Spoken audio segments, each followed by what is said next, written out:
Good morning again. I'm Rev Dee Coy, and I'm really happy to be here today. I got here way too early, and I thought, I'll just relax and kind of settle in and get a feel for the place. And we got here about 9 o'clock, and I didn't shut up. This is one friendly group, and I really appreciate that. I feel very welcome. And it is my pleasure to be here. We're going to talk a little bit about, I think I want to start off with talking about middle-aged men, if I can. Anybody know any middle-aged men?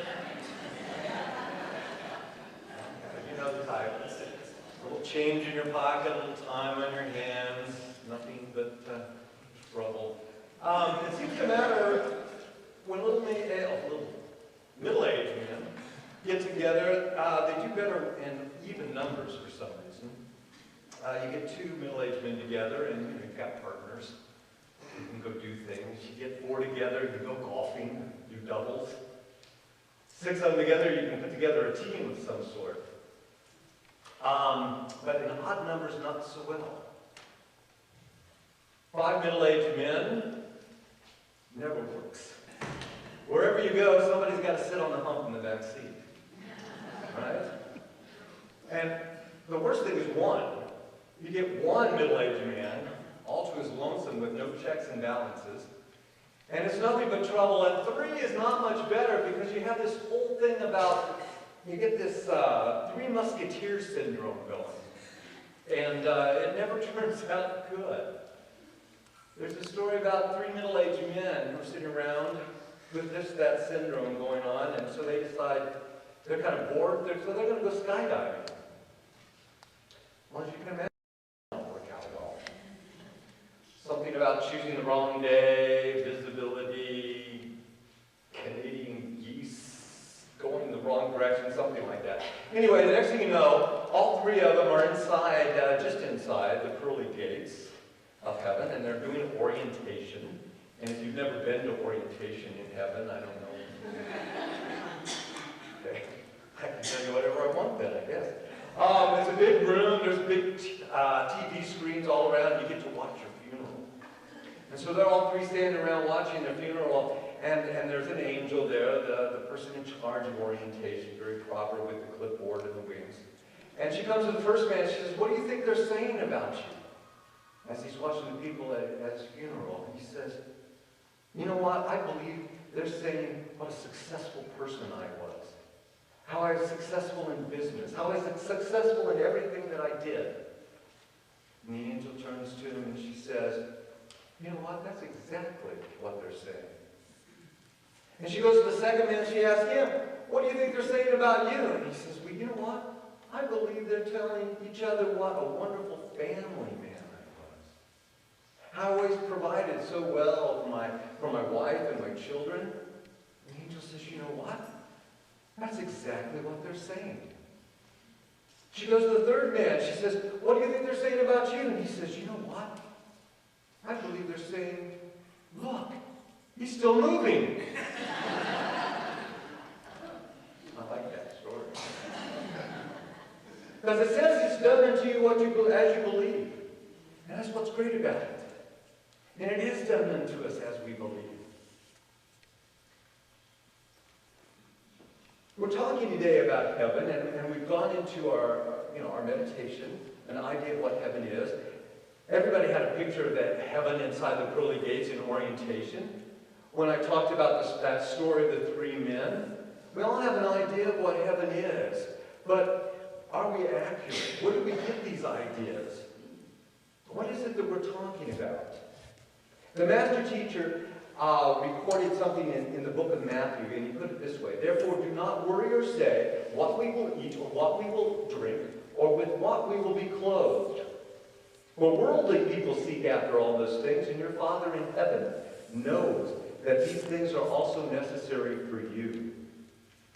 But seek first the kingdom of God and his righteousness, and all these things will be added unto you." Jesus is not making judgments here, I don't believe. He is, in fact, suggesting, he's not suggesting that we reject the world or even material things. All he's suggesting here is another lesson in cause and effect. I'm sorry, am I beating back just a little bit? Food and drink and clothes, all of those things. If we go beyond it, we have the cars and the houses and the phones. And the second phone and the second house and the third phone. All these things are in the world of effects. And these are all fine. Nobody's asked to give any of these things up. They are a given part of the equation when you work with cause and effect, because we know that whatever the cause was, these were the effects. And that's a good thing. It's perfectly natural that when we work with cause, good effects come about. If we know how to work cause effectively. What Jesus is saying here, I believe, is that there's nothing wrong with the effects. It's the meaning that we place on it, because really, the effects mean nothing if we don't understand the source.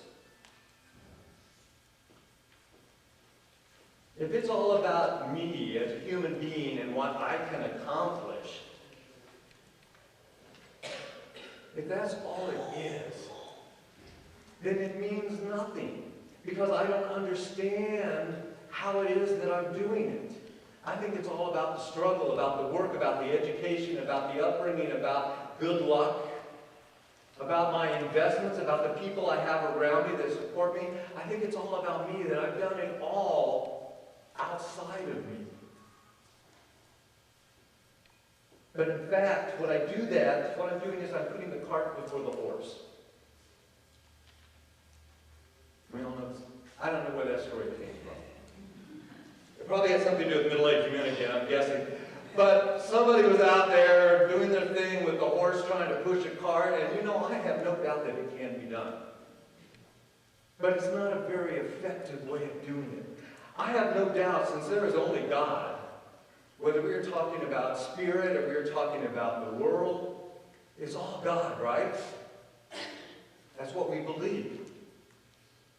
And so if it's all God, I can get there from any point. I can get there from the effect back to spirit. But it's not a very effective way of doing it. It's putting the cart before the horse. It's putting effect before cause and working backwards. When we do it the other way around, we understand cause, then we somehow we're speaking our word.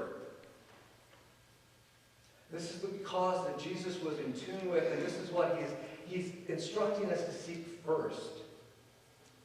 This thing called heaven that we are to seek first is not that place we had in our imagination earlier. It used to be that way. It's been that way for thousands of years. A place out there beyond reach. Up until about 500 years ago, when Copernicus came along, you know, we thought that there was this like dome over creation, over the earth. And all the stars and the moon and the sun, they kind of moved across this dome like a planetarium. And that's how we saw things. And God was just beyond that. This heaven was just beyond that. We find it in the Bible as well, because the Bible uses heaven a lot.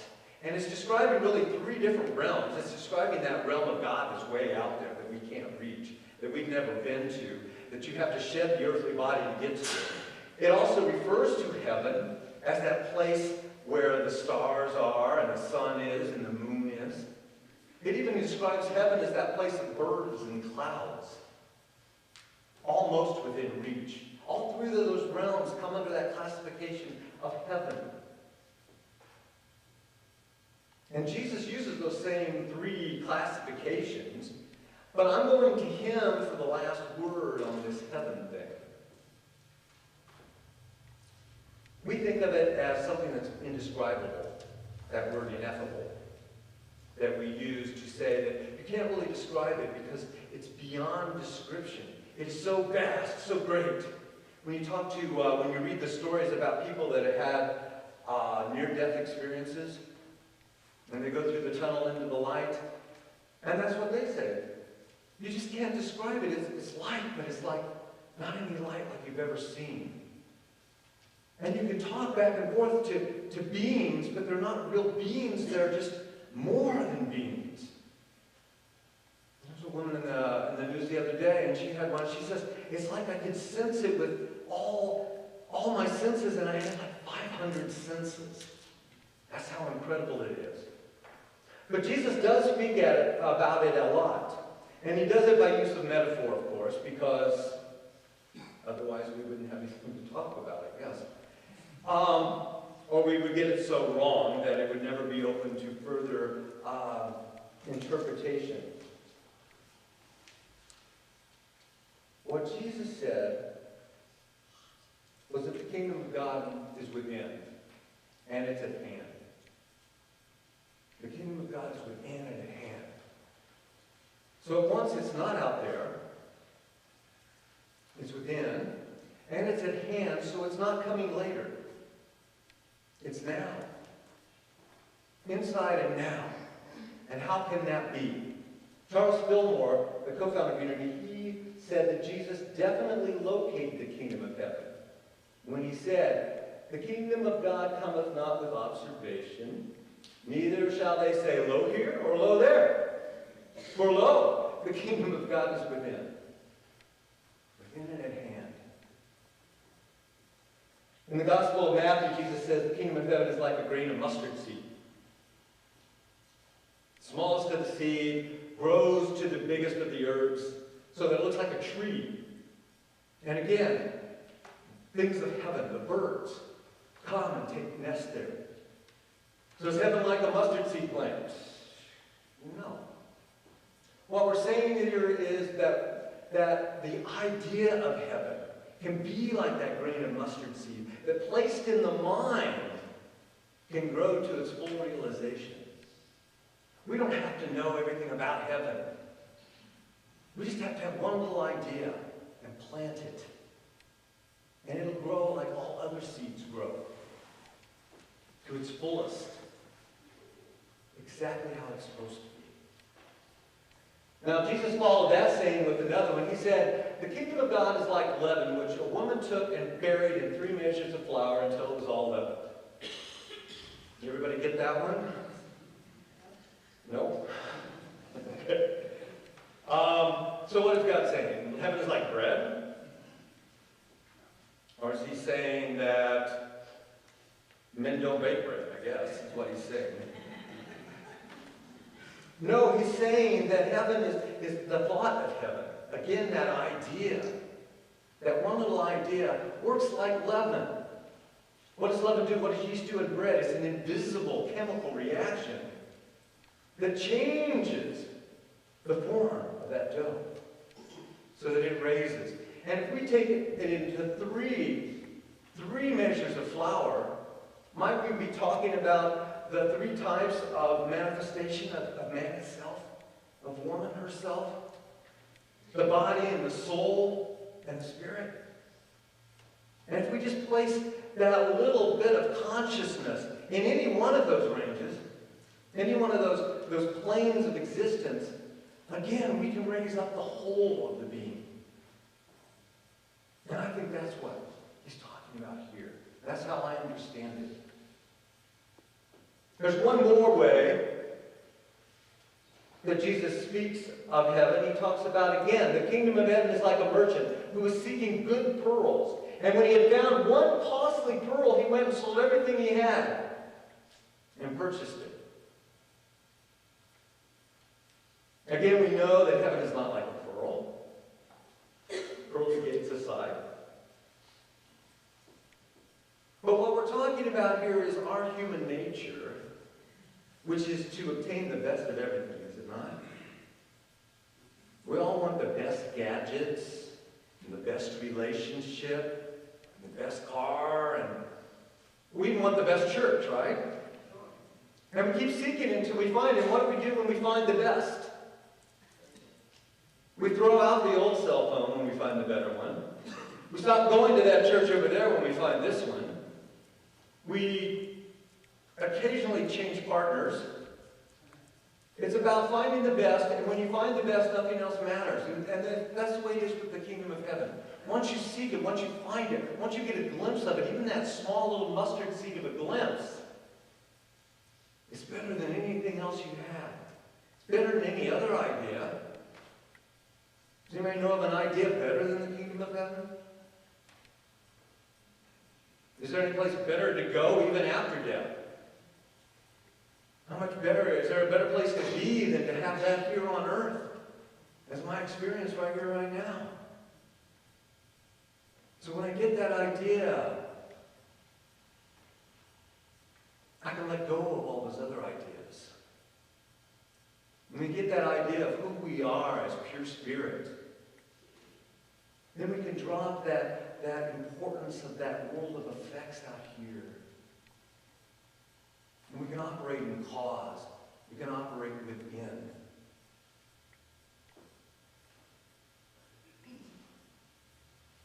Charles Fillmore calls it the kingdom of heaven is like the orderly adjustment of divine ideas in man's mind and body. So there we are again. We're in that idea of the leaven that moves throughout our experience, in all the realms of our existence, and raises that consciousness up. The consciousness in effects, the consciousness in mind, the consciousness in body. All of that is raised up. How do we go about doing it? Do we have to give anything up? Ernest Holmes, the writer of The Science of Mind, he says that God doesn't ask us to give anything up. It's not about sacrifice. When we find the best and we give up the old, that's not really what I call sacrifice. That's all we're asked to do, is to pick up the better and leave the lesser behind. That's what this whole idea of seek ye first the kingdom of heaven and all else will be added. There's nothing to give up. In addition to be added, though, is this thing of seek ye first. The old way of thinking was that heaven was out there, you had to die to get there. I didn't ask anybody when they were thinking about their number one goal. Die and go to heaven, was that in there? No. That was the old way of thinking, though. And so to seek first the kingdom of heaven means seek being worthy of going to that place, of getting acceptance. That's what it meant. That's what I was taught. That somehow we had to become that person that was worthy of heaven. And if we sought that first, if that's the person we became, then everything else would be added unto us. That's not. We're talking about a different kind of kingdom here. We're talking about the kingdom here. I'm talking about the kingdom here. And everything else will be added. So to seek it first, we have to know where to seek. Not up there. In here. Exactly. That's rule number one.